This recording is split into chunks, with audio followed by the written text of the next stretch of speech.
Welcome friends, आप सभी का स्वागत है हमारे यूट्यूब चैनल FOS यानी फंडामेंटल ऑफ स्टॉक्स में। तो दोस्तों, आज हम लोग एक नए स्टॉक्स के साथ आपके सामने आ गए हैं, वो है एक्साइड इंडस्ट्री। तो दोस्तों, आज हम लोग एक्साइड इंडस्ट्री बैटरी कंपनी है, इसकी पूरा एनालिसिस करेंगे और देखेंगे कि इसका क्या कंडीशन है, इसका फिनेंशियल हेल्थ कैसा है। तो आज हम लोग जो इसका एनालिसिस करेंगे, जो टॉपिक्स होगा वो है आपका पहला, इसका एक न्यूज़ आया है तो उस न्यूज़ को देखेंगे, फिर ratio analysis, profit and loss, reserve and holdings को देखेंगे हम लोग। ये कुछ इंपॉर्टेंट पैरामीटर्स देखने के बाद हम लोग एक डिसीजन लेंगे कि क्या हम लोग इस शेयर में इन्वेस्टमेंट कर सकते हैं या नहीं कर सकते हैं, या फिर इसका लॉन्ग टर्म जो हेल्थ है वो कैसा है। तो चलिए दोस्तों, शुरू करते हैं।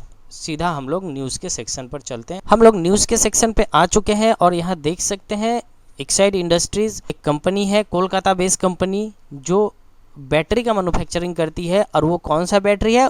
Acid batteries. ठीक है।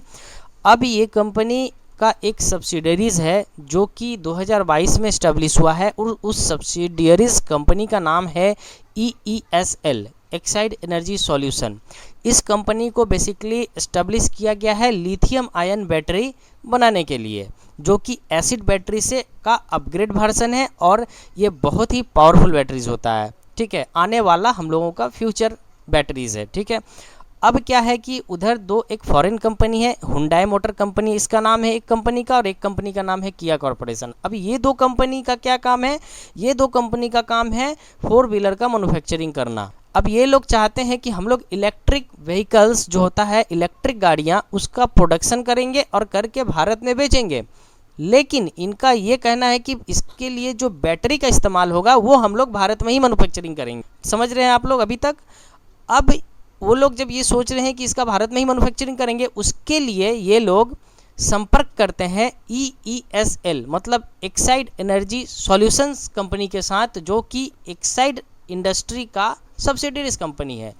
और उनसे ये बात करते हैं कि भैया, आप हम लोगों के लिए लिथियम आयन बैटरी बना दो, क्योंकि हम लोग फ्यूचर में जितना भी इलेक्ट्रिक व्हीकल्स आएगा हम लोग इंडिया में लॉन्च करेंगे, उन सारे गाड़ी में आप जो लिथियम आयन बैटरी बना के दोगे हम लोग उसी को लगाएंगे। ये हो गया इन लोगों का प्रस्ताव ESSL को। अब ESSL जो एक्साइड इंडस्ट्री का सब्सिडरीज है, वो इस प्रस्ताव को मंजूरी दे देती है। उसके लिए पूरा एक प्रोसेस है, प्रोसेस को करने के बाद वो इसको मंजूरी दे देती है, और वो इस दोनों कंपनी के साथ अपना एक पार्टनरशिप बना लेती है कि ठीक है भाई, आप यहाँ गाड़ी इंडिया में बेचो, पर बैटरी हम आपको लिथियम आयन का बना के दे देंगे। अब ये जो न्यूज़ है दोस्तों, न्यूज़ को समझना, ये न्यूज़ कोई एक दिन का, एक घंटे का नहीं है कि न्यूज़ आया और स्टॉक धराधर ऊपर चला गया, न्यूज़ खत्म, मार्केट से स्टॉक गिर गया, ऐसा कुछ नहीं है। ये जो न्यूज़ है ये लॉन्ग टर्म का न्यूज़ है। क्यों?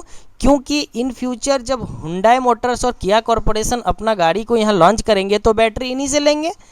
और ये कोई एक दो दिन का नहीं है कि भैया एक बार लिए उसके बाद बंद हो गया, नहीं, ये लंबा समय तक चलेगा। हाँ, ये जो कॉन्ट्रैक्ट हुआ है वो इंडिया के लिए हुआ है कि वर्ल्ड के लिए हुआ, ये लोग अभी तक नहीं खुलासा किए हैं, लेकिन हाँ इतना खुलासा कर दिए हैं कि ये जो कॉन्ट्रैक्ट है इंडिया के लिए है। वर्ल्ड वाइड है कि नहीं, इसका अभी ये लोग हाइड करके रखे हैं। इस न्यूज़ को समझने का कोशिश करिएगा। बट हमको उससे मतलब नहीं है कि एक्साइड के साथ जो कॉन्टैक्ट हो रहा है वो वर्ल्ड वाइड हो रहा है कि नहीं, इंडिया में हो रहा है, बस इतना काफ़ी है एक्साइड इंडस्ट्री के लिए। बस यही न्यूज़ है जिसका इम्पैक्ट एक्साइड इंडस्ट्री पर आने वाला कुछ साल में पड़ने वाला है। इसलिए पड़ने वाला है क्योंकि अब ये लिथियम आयन का जो मैन्युफैक्चरिंग है और स्पीड में करेगी और ज़्यादा करेगी, ताकि ये उस कंपनी को सप्लाई दे सके। जब एक बार एक्साइड इंडस्ट्री का जब बेस बनने लगेगा लिथियम आयन में, उसके बाद ये और भी कॉन्ट्रैक्ट लेगी। तो इसको समझ सकते हैं कि इसका जो शेयर आज 300 350 के बीच में चल रहा है, ये एक साल के अंदर 480 500 प्लस होना तो कन्फर्म है इस कॉन्ट्रैक्ट की वजह से। अब इतना ही नहीं, बल्कि भविष्य में जैसे जैसे ये कंपनी लिथियम आयन में अपना नाम बनाते जाएगा, वैसे वैसे इसका शेयर भी बढ़ता चला जाएगा। इस चीज़ को आप लोग समझो। और ऐसा नहीं है कि हम लोग का भारत में सिर्फ एक्साइड इंडस्ट्री ही काम कर रहा है लिथियम आयन के लिए। अमर राजा बैटरी ऑलरेडी प्लानिंग करके रखा है, टाटा ग्रुप प्लानिंग करके रखा है, और GSW भी प्लानिंग करके रखा है। प्लानिंग तो छोड़िए, ये लोग तो फैक्ट्रीज भी लगा चुके हैं और इसके बारे में प्रोडक्शन शुरू करने का सोच रहे हैं।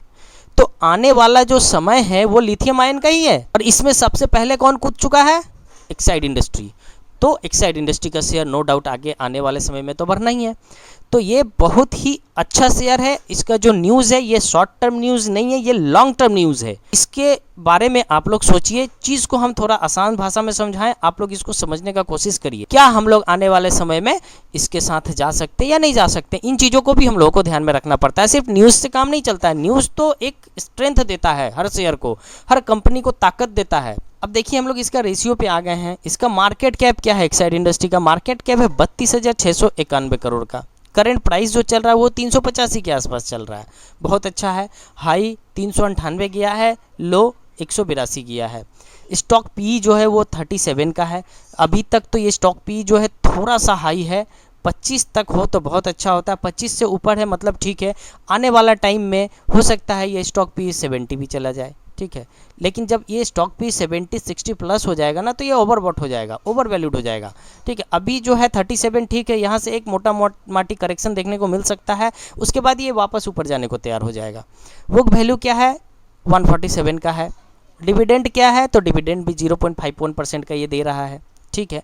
आरओसी कैपिटल जो लगाया गया है उस पर रिटर्न क्या है 10.2% का रिटर्न है, बढ़िया है, कोई खराबी नहीं है। आरओई रिटर्न ऑन इक्विटी पे क्या रिटर्न आ रहा है 7.28% का। फेस वैल्यू क्या है 1 का है, ऑलरेडी स्प्लिट हो चुका है। अब क्या है प्रोमोटर होल्डिंग, प्रोमोटर होल्डिंग क्या है तो वो 46% है। हाँ, प्रोमोटर होल्डिंग थोड़ा कम है, 60% से अगर ऊपर होना होता तो ये बहुत ही अच्छा होता। लेकिन उसके पैरेलल में अगर हम लोग देखें प्लेज परसेंट तो प्लेज नहीं है, मतलब ये हम लोग कंसीडर कर सकते हैं इस होल्डिंग को। डेब्ट टू इक्विटी क्या है 0.06, लगभग ना के बराबर है। मतलब हम बोल सकते हैं ये 743 करोड़ एक्साइड इंडस्ट्री के लिए कुछ नहीं है, ऑलमोस्ट ये डेब्ट फ्री है। ईपीएस का है 10 का ईपीएस चल रहा है। इंडस्ट्री पी 31.7 का चल रहा है, ठीक है। एबिटा 17.9 है, बहुत अच्छा है, जितना ज़्यादा हो उतना प्लस होता है। अर्निंग यील्ड 3.94% का है। पिटरॉस्की स्कोर 6 है, एवरेज है। रेशियो एनालिसिस को हम लोग प्लस बोल सकते हैं अभी तक। अब हम लोग प्रॉफिट एंड लॉस में आ गए हैं। ये जो प्रॉफिट एंड लॉस है ये है ईयर ऑन ईयर। यहाँ पर अगर हम लोग सेल्स देखें तो सेल्स में आप देख सकते हैं 2022 में जो सेल था वो था 12,789 करोड़, ये बढ़कर 23 में हो गया 15,078 करोड़।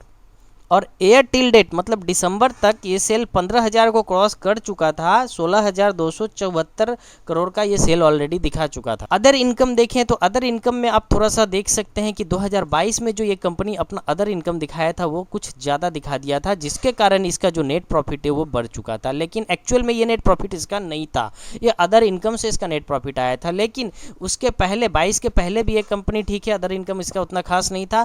और 22 के बाद भी मार्च में जो 2023 में जो इसका अदर इनकम था वो भी 125 था, तो ठीक है। और अभी जो 122 है, ठीक है, अदर इनकम। अब यहाँ पर हम लोग इसका नेट प्रॉफिट देखते हैं कि एक्चुअल में ये कंपनी का नेट प्रॉफिट क्या है। 2022 में क्या नेट प्रॉफिट दिखा रहा था ये कंपनी, वो 4,357 करोड़ दिखा रहा था, जिसमें से अदर इनकम था 3,725 करोड़।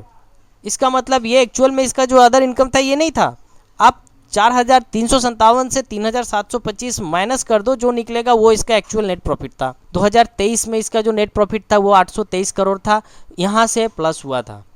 और दिसंबर तक इसका जो नेट प्रॉफिट दिखा चुका था ये कंपनी वो है 878 करोड़। मतलब इस मार्च के बाद जो अब रिजल्ट आने वाला है इसमें भी इसका प्रॉफिट एंड लॉस है जो वो बेस्ट है। तो हम लोग प्रॉफिट एंड लॉस में देख सकते हैं कि इसका सब कुछ प्लस है, कोई दिक्कत नहीं है प्रॉफिट एंड लॉस में। पीएनएल इसका बहुत अच्छा है। अब हम लोग बैलेंस शीट में आ गए हैं। बैलेंस शीट में आप देख सकते हैं कंपनी के पास जो रिजर्व है वो मार्च 2021 में 7,187 था, फिर 2022 में 10,499 हो गया, 2023 में 11,047 हो गया और 2023 में 12,439 करोड़ का रिजर्व ये कंपनी के पास है।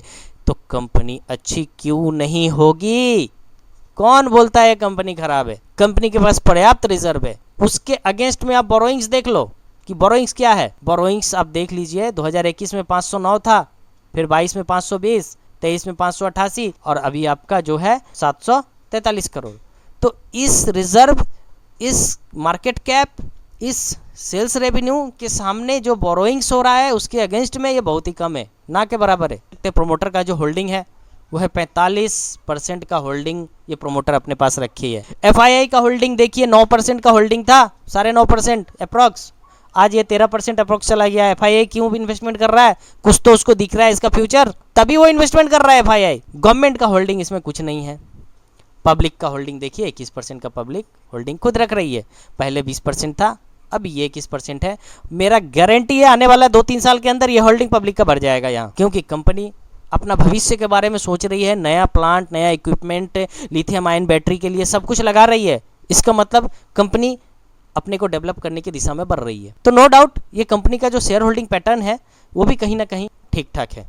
हाँ, प्रोमोटर्स का जो होल्डिंग है वो 60% प्लस होता तो और भी अच्छा था, लेकिन ऐसा नहीं है कि 45 वाला और भी कंपनी है वो कंपनी डूब गया, ऐसा नहीं है। फंडामेंटल दोस्तों अच्छा है, कंपनी को अच्छा ऑर्डर मिल रहा है, कंपनी का सेल अच्छा हो रहा है, कंपनी का टॉप लाइन अच्छा है, कंपनी का बॉटम लाइन अच्छा है, तो कंपनी तो ग्रो करेगी ना। मैनेजमेंट अच्छा होना चाहिए, कंपनी का जो न्यूज़ है वो भी प्लस में है एकदम, कंपनी का जो रेशियो है वो भी प्लस है, कंपनी का जो पीएनएल है उसमें भी प्रॉफिट कंपनी का बहुत अच्छा हो रहा है, सेल बहुत अच्छा हो रहा है, कंपनी का जो बैलेंस शीट में रिजर्व है वो भी बहुत अच्छा है, इसके पास पर्याप्त है।